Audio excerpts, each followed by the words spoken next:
Bien, pues vamos a comenzar la escuela bíblica. Sabéis que el título es Fundamentos básicos para la vida de un cristiano.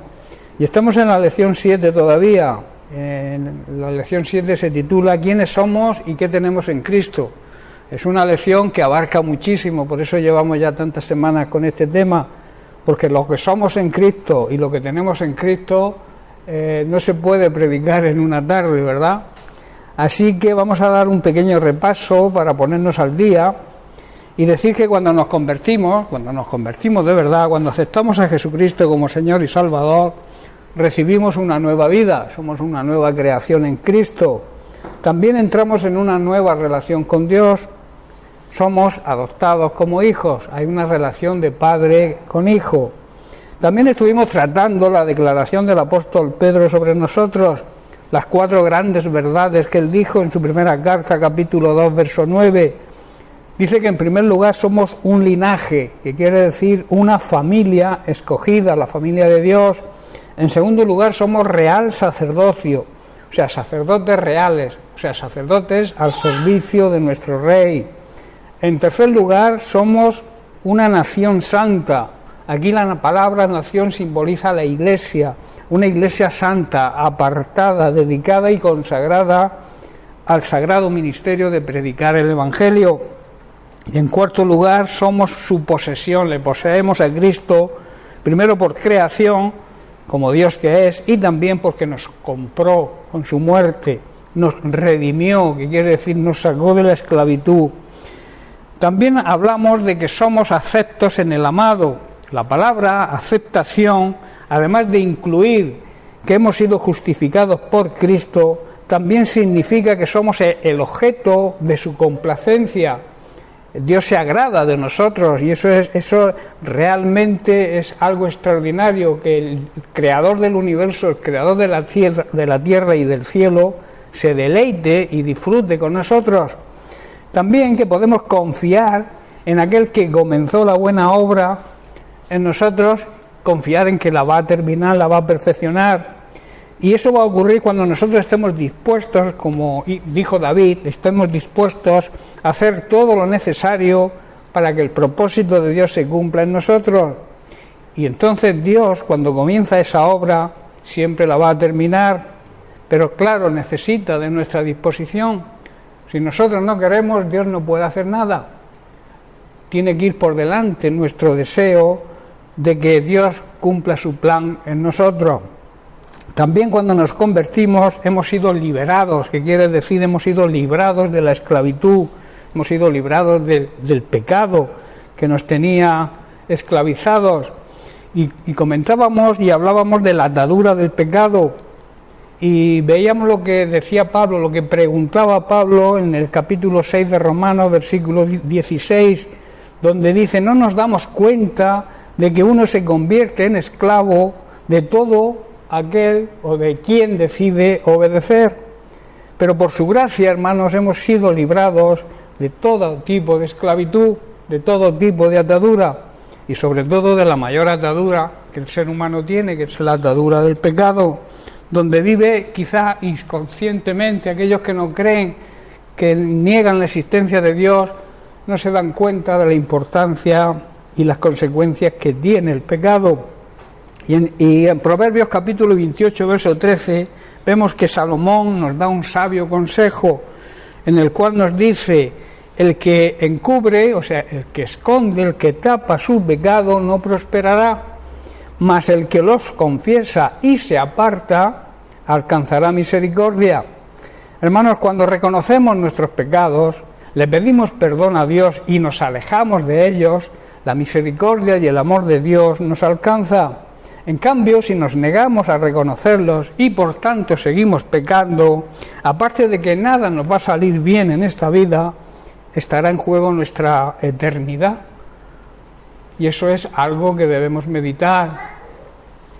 Perder nuestra eternidad con Cristo, perder la salvación, en otras palabras.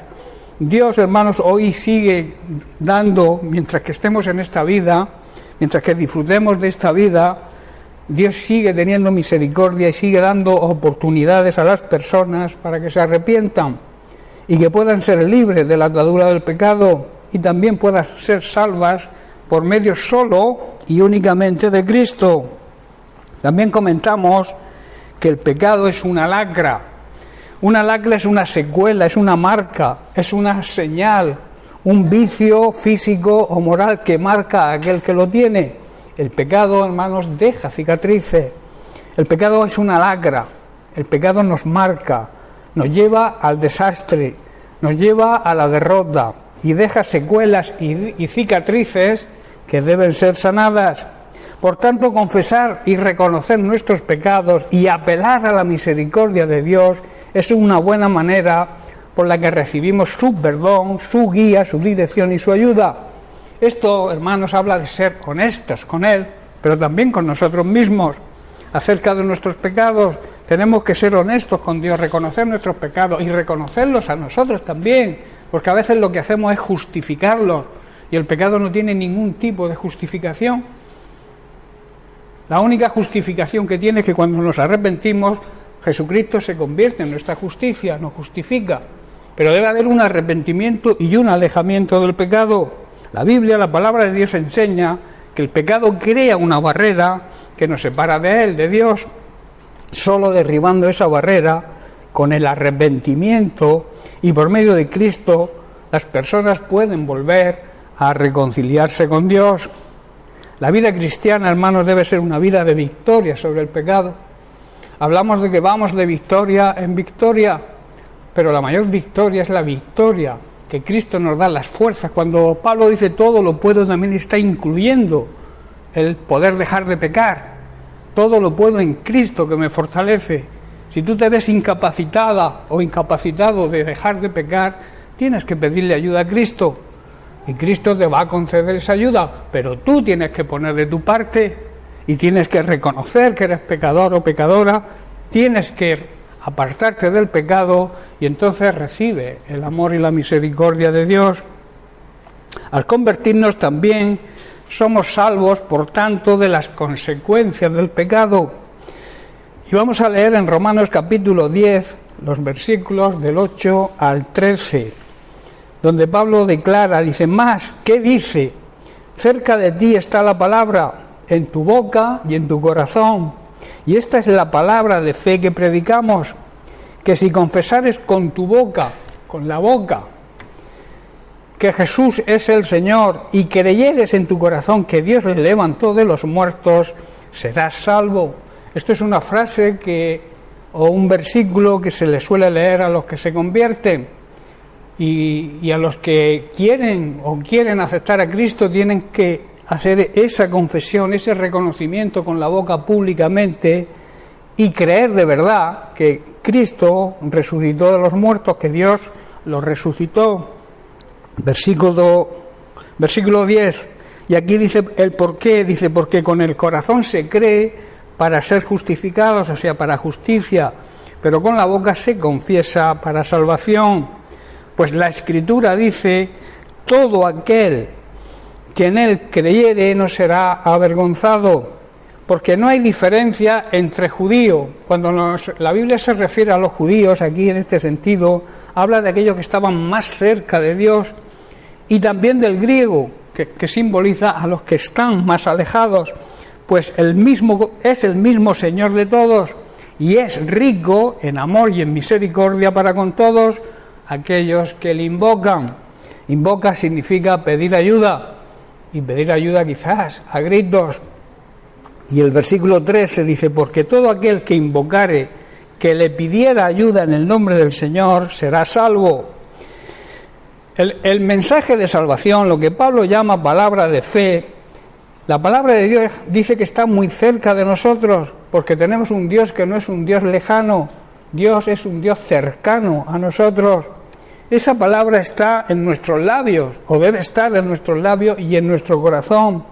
Y ese mensaje es el mismo mensaje que siempre se ha predicado acerca de la fe en Jesucristo. Y ese mensaje dice así, que si confiesas con tu boca que Jesús es el Señor y crees en tu corazón que Dios lo levantó de los muertos, eres salvo.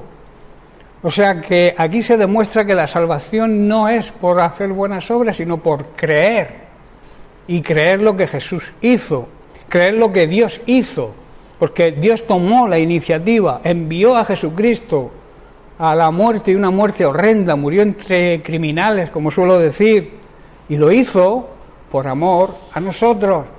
O sea que nosotros recibimos la salvación no porque hagamos buenas obras, sino por la fe en lo que Cristo hizo. Y claro, como consecuencia, el que cree hace buenas obras.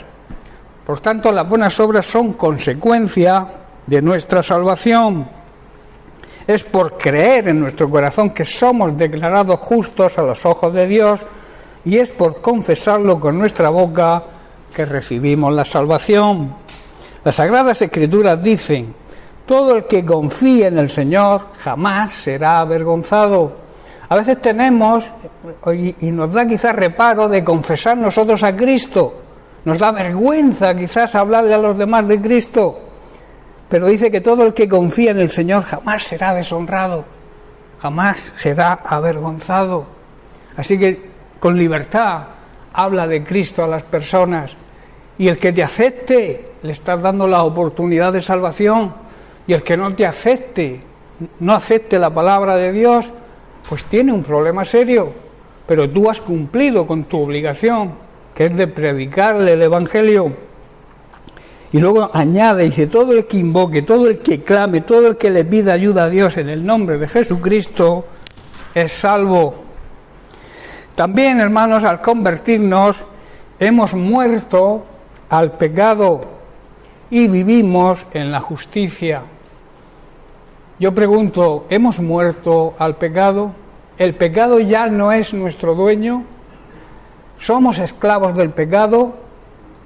¿Vivimos en pecado, en otras palabras, conscientemente? El problema está ahí, porque pecar, todos pecamos, todos fallamos el blanco, que es lo que significa pecar, cometer un error. Pero tenemos a Jesucristo como abogado. Y cuando te arrepientes de verdad, Dios te perdona, se restaura la relación con Dios. Lo que nunca se puede restaurar la comunión con Dios es cuando vivimos en pecado y lo sabemos y seguimos. Ese es el problema.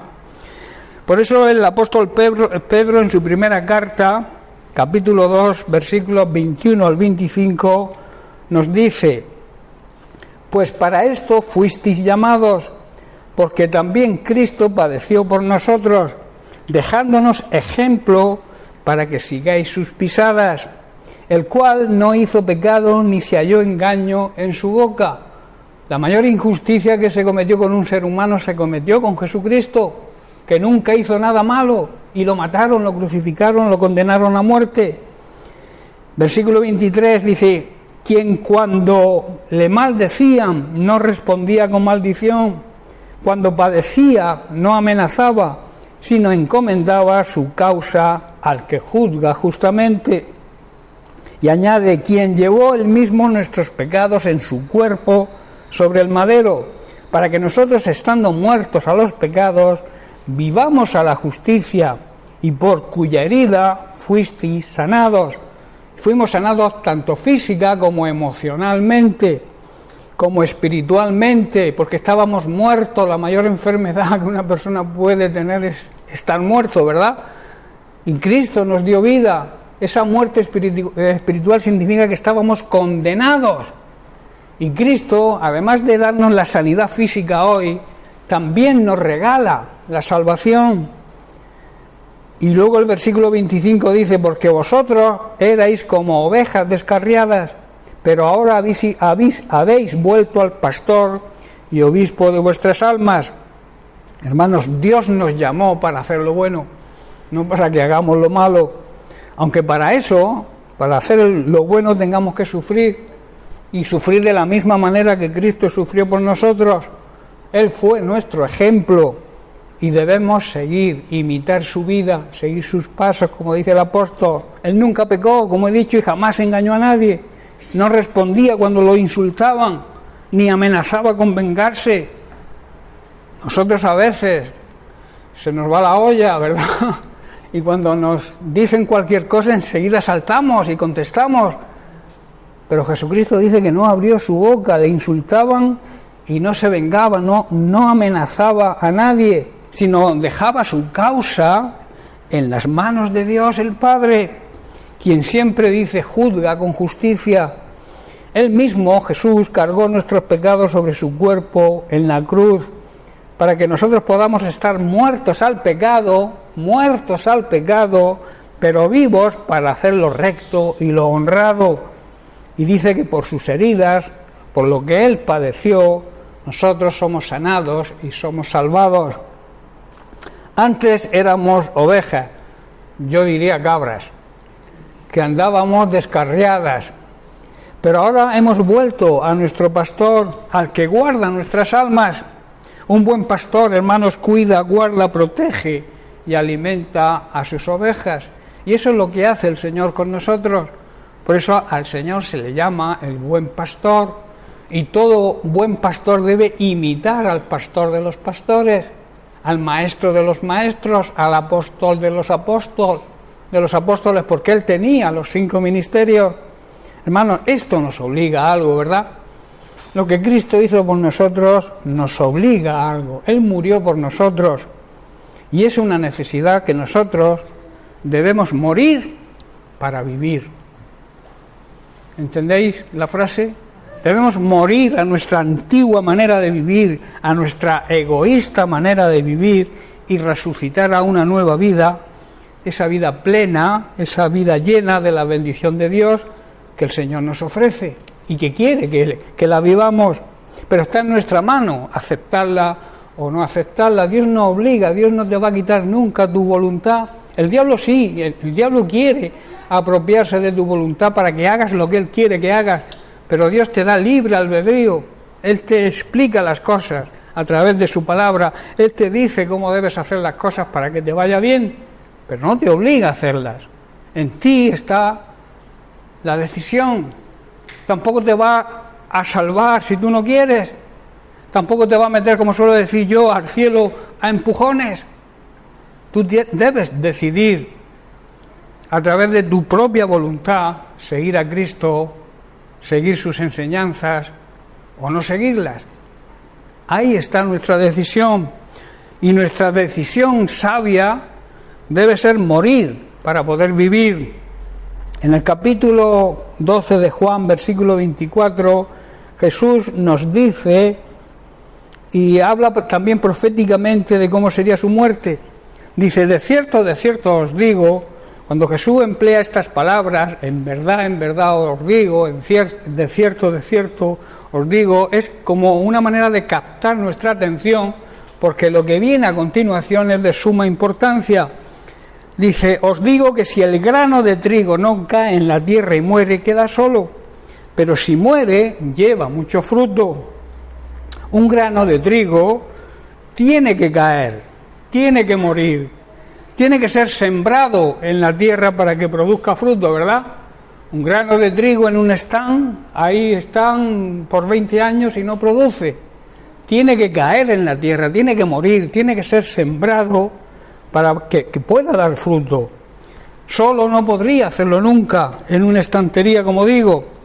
Pero si cae, si es sembrado, entonces va a producir muchos granos, producirá una abundante cosecha de nuevas semillas.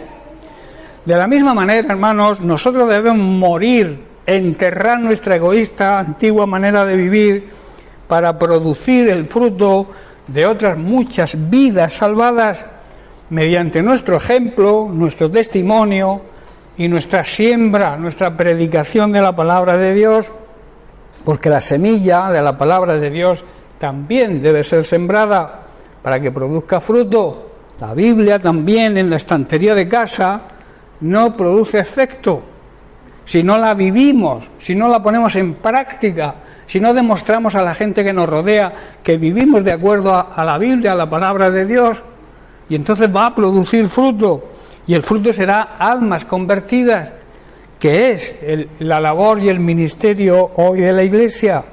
Y eso tiene que ser a través de poner en práctica la palabra de Dios, no solamente conocerla, saber lo que la palabra de Dios dice, sino aplicarla, obedecerla, vivirla, para que la gente pueda convertirse y Dios les pueda regalar la salvación.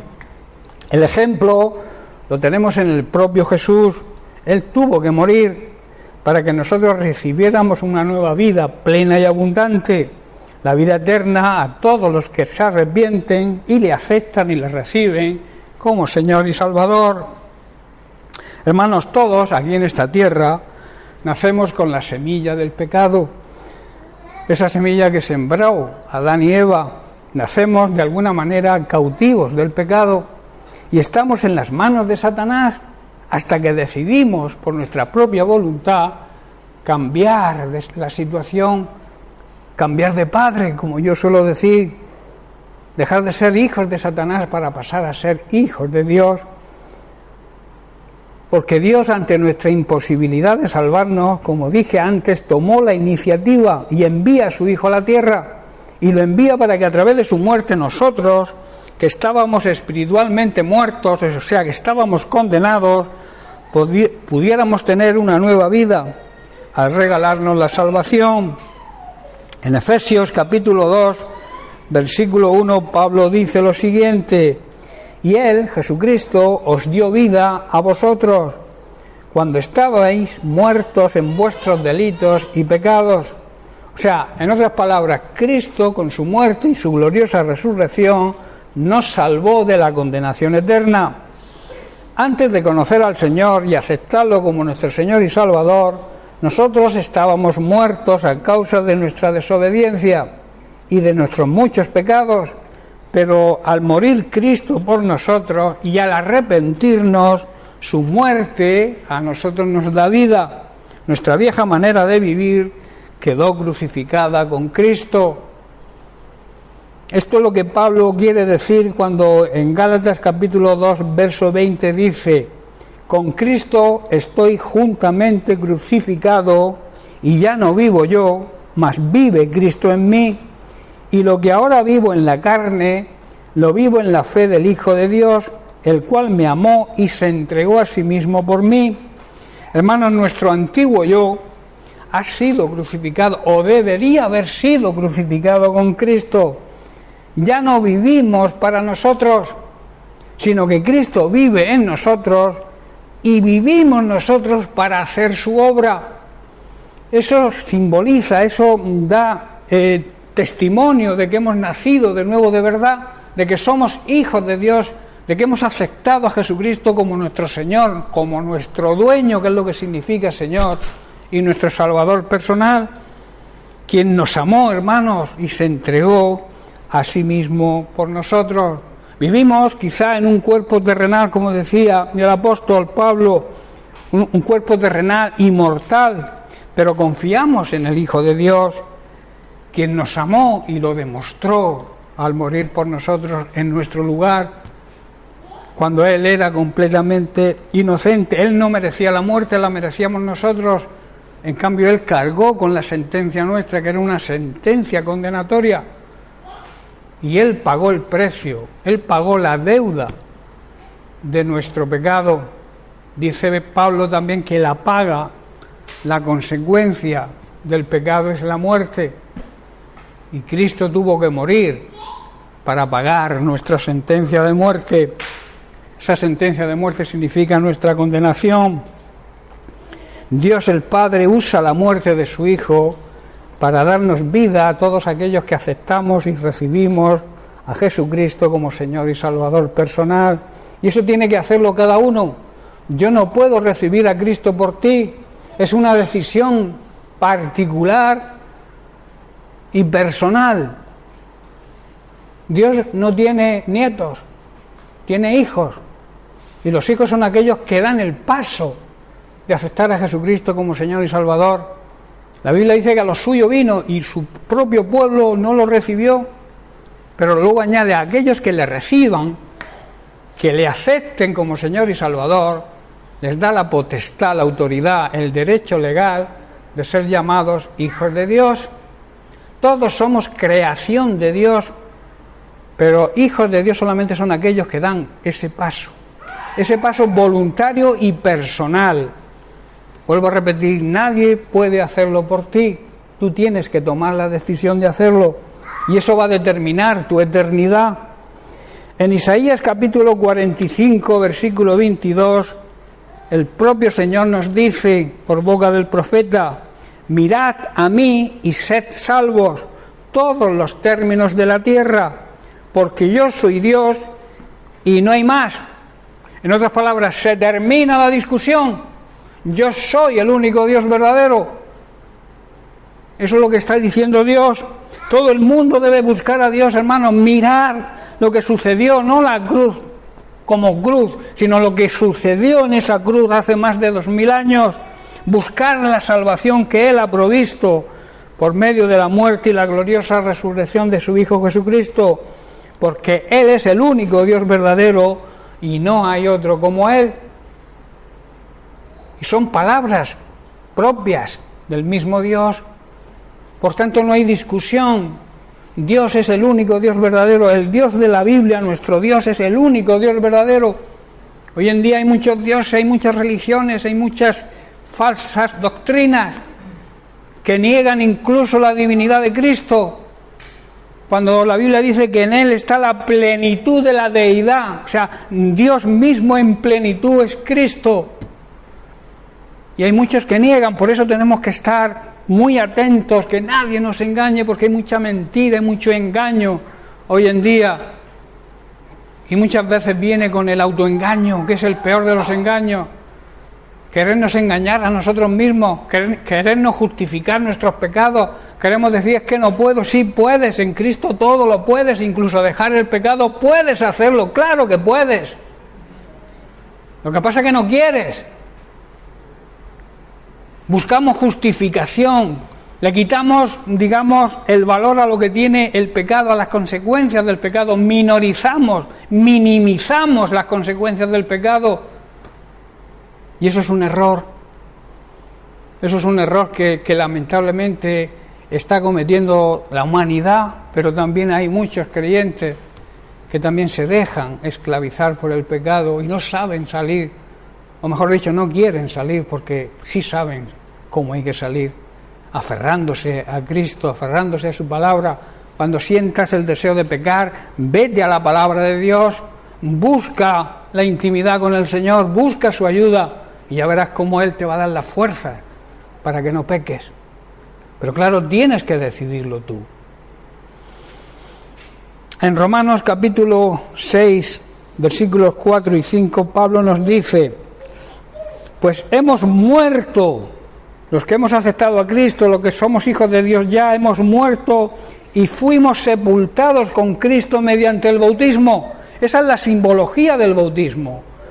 El bautismo tiene la simbología de que cuando entras en el agua, por eso el bautismo es por inmersión completa, es una simbología de que el cuerpo entra muerto y resucita en vida, en esa nueva vida. Es lo que estamos diciendo, la simbología del bautismo es dar a conocer. El bautismo no salva, el bautismo no es algo que te salve, pero es una demostración de que tú has dado el paso, de que has sido salvo. Y entonces le muestras al mundo, le muestras al resto de la iglesia que tú has conocido a Cristo y que eres salvo, y entonces te bautizas y simboliza eso, que has muerto y resucitas a una nueva vida. Dice, de tal manera que Cristo de la misma manera que Cristo fue levantado de los muertos por el poder glorioso del Padre, ahora nosotros también podemos vivir una nueva vida. Dado que fuimos unidos a Él en su muerte, también seremos resucitados con Él. Tremenda promesa, ¿verdad? Y qué hermosa promesa. Cuando ponemos toda nuestra fe, hermanos, y toda nuestra confianza en Jesucristo y nos comprometemos a morir diariamente con Él, o sea, decidimos morir a nuestros pecados, a morir a nuestra manera antigua de vivir y egoísta, entonces se hace una realidad el poder resucitar con Él a una nueva vida. Comenzamos, hermanos, a partir de ahí una nueva y maravillosa vida, la vida en Cristo, que no quiere decir que no tengamos problemas, los problemas son los mismos, pero los problemas con Cristo son más llevaderos que sin Cristo, porque Cristo nos ayuda. Él dice, venid a mí todos aquellos que estéis cansados, trabajados, quizá cargados por la carga de una religión, venid a mí, y yo os haré descansar. Hay grandes promesas de Dios y grandes invitaciones de Dios. Por eso, hermanos, todo ser humano tiene la necesidad de morir a su egoísta manera de vivir, para así poder disfrutar de la nueva y plena manera de vivir que el Señor nos ofrece. Jesús tiene un plan para nosotros que es diferente al plan de Satanás.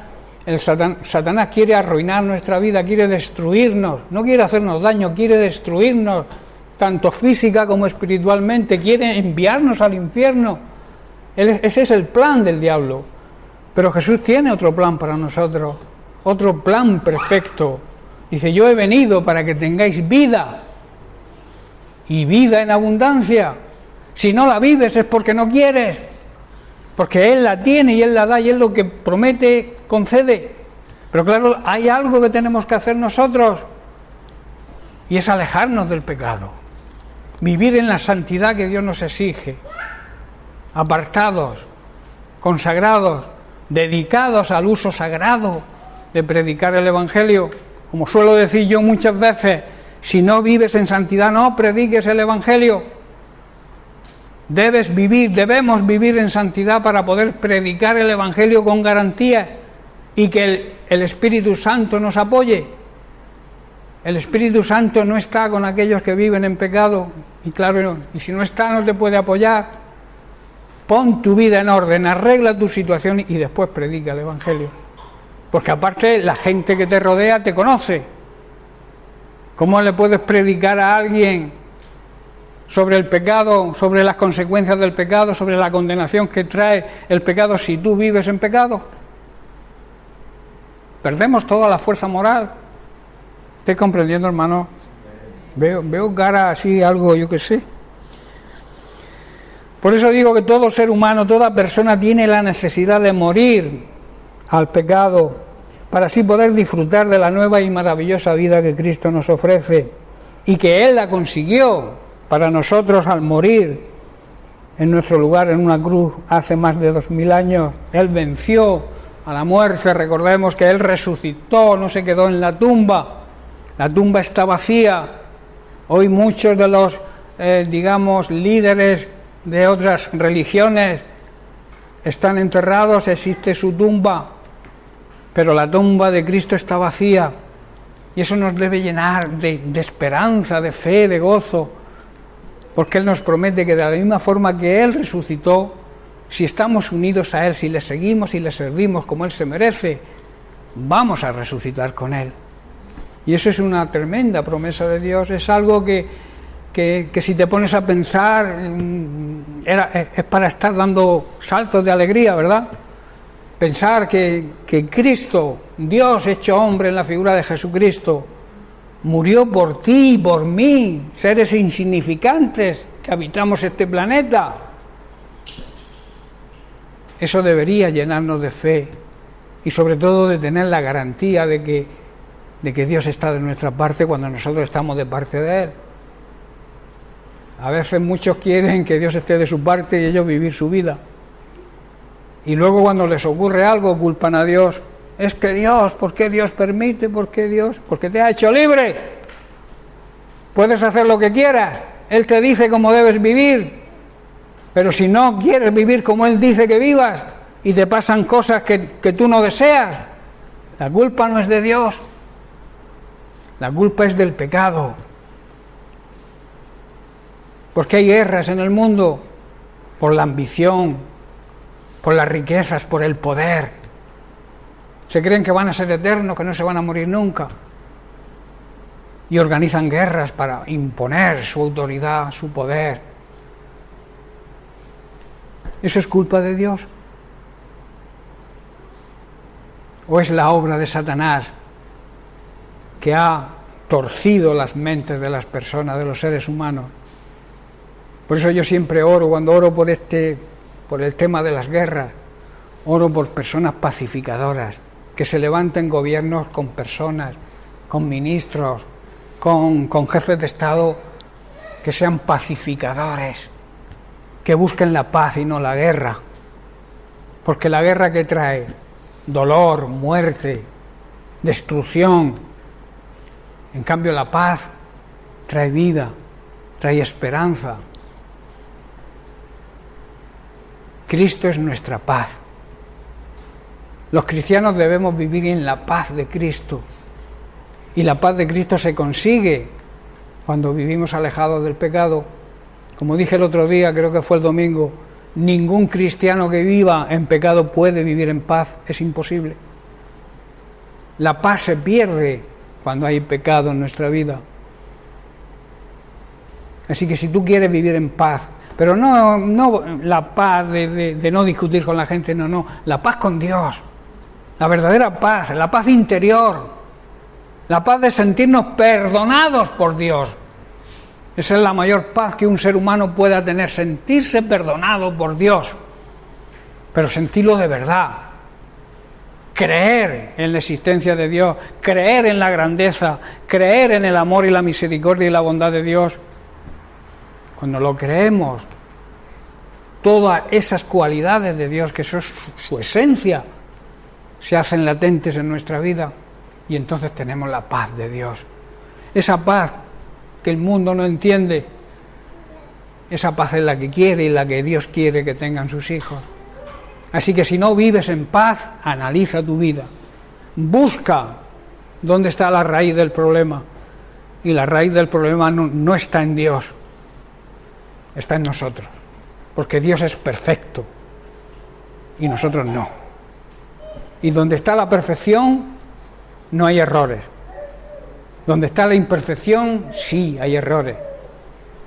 Pero nosotros tenemos la garantía de que si creemos de verdad, si hemos entregado nuestra vida a Cristo, tenemos la certeza y la garantía de que Dios está de nuestra parte. Y que Dios también, cuando venimos a Él con un espíritu de arrepentimiento verdadero, Él perdona y olvida. Nosotros quizá el diablo nos recuerde lo que éramos antes de conocer al Señor y quiera, a través de sus maquinaciones, sus trampas, sus mentiras, sus engaños, quiera hacernos ver que todavía somos pecadores. Cuando el diablo te ataque tu presente y te acuse, háblale de su futuro. Háblale de cuál es el futuro de Satanás. Eso hará que el diablo huya. El apóstol Santiago dice que tenemos que someternos, aceptar la soberanía de Dios, resistir al diablo. ¿Y qué hará el diablo? Huirá de nosotros. A veces muchos creyentes andan ahí siempre peleando con el diablo, es que el diablo me ha hecho, el diablo me ha dicho. A veces le echamos más culpa al diablo que tiene. Pero si tú te plantas en fe y resistes, aceptas la soberanía de Dios, andas en obediencia a Dios, aceptas la autoridad suprema de Dios, tú tienes la autoridad para decirle al diablo, vete de mi vida, aquí tú no puedes reinar porque reina Cristo. Y entonces tiene que huir, quizá que vuelva, pero si te mantienes firme, el diablo tiene que huir, hermanos. Y eso es una realidad que como cristianos debemos asimilarla y creerla. ¿De qué nos sirve conocer la teoría si no la llevamos a la práctica? ¿De qué nos sirve decir que somos creyentes si no creemos? ¿De qué nos sirve decir que tenemos fe que mueve montañas cuando nos duele una uña y ya nos quejamos? La Iglesia tiene que andar en el poder de Dios. Con Dios somos más que vencedores. Con Cristo somos más que vencedores. No vencedores, somos más que vencedores. Así lo explica también el apóstol Pablo. Pero para ser vencedores tenemos que unirnos a aquel que es el vencedor por encima de todo. Aquel que venció a Satanás. Cuando Satanás creía que lo había vencido a él, él se levantó de entre los muertos y lo venció. Porque la victoria está en la resurrección. Si Cristo hubiera muerto y siguiera muerto, vana, como decía Pablo, sería nuestra fe. Seríamos miserables, personas vanas. Pero la victoria está en la resurrección. Y esa victoria nos pertenece, hermanos. La victoria de Cristo es tuya y es mía. si no te agarras a ella, tú sabrás por qué. Cristo nos ama y lo demostró. Él no tiene que demostrarnos nada. Él no tiene que volver a morir por nosotros, ya lo hizo una vez. Como dice el libro de Hebreos, una vez y para siempre Él murió. No podemos sacrificar a Cristo cada día por nuestros pecados. Él murió por nuestros pecados y ya cargó con nuestros pecados. Los pecados que hayamos cometido, que estemos cometiendo o que cometamos en un futuro. Pecados, no vida de pecado, que es diferente. Yo siempre hago hincapié en eso, porque a veces se tiende a confundir. Es que el Señor, aunque esté pecando, me va a perdonar. Me va a perdonar si te da tiempo a arrepentirte. Porque como venga pronto te ocurra algo viviendo en pecado, yo te pregunto, ¿dónde vas? Si tú sales a la calle ahora mismo y estás viviendo en pecado y te atropella un microbús o un camión, ¿a dónde vas? ¿Te da tiempo a arrepentirte? Hermanos, medicina preventiva, como decía. Medicina preventiva. Hay que prevenir la enfermedad. No, cuando estás ya enfermo, entonces ya querer. Cristo es nuestra medicina contra el pecado. La mejor medicina contra el pecado se llama cristomicina. Y la encontramos aquí en la Biblia. Amén, hermanos. Bien, por tanto, hermano, esto realmente es lo que significa morir para vivir. Morir, repito, a nuestra antigua manera egoísta de vivir y desear, claro está, desear vivir la nueva vida que Cristo nos ofrece. Bien, pues lo vamos a dejar aquí y seguiremos la semana que viene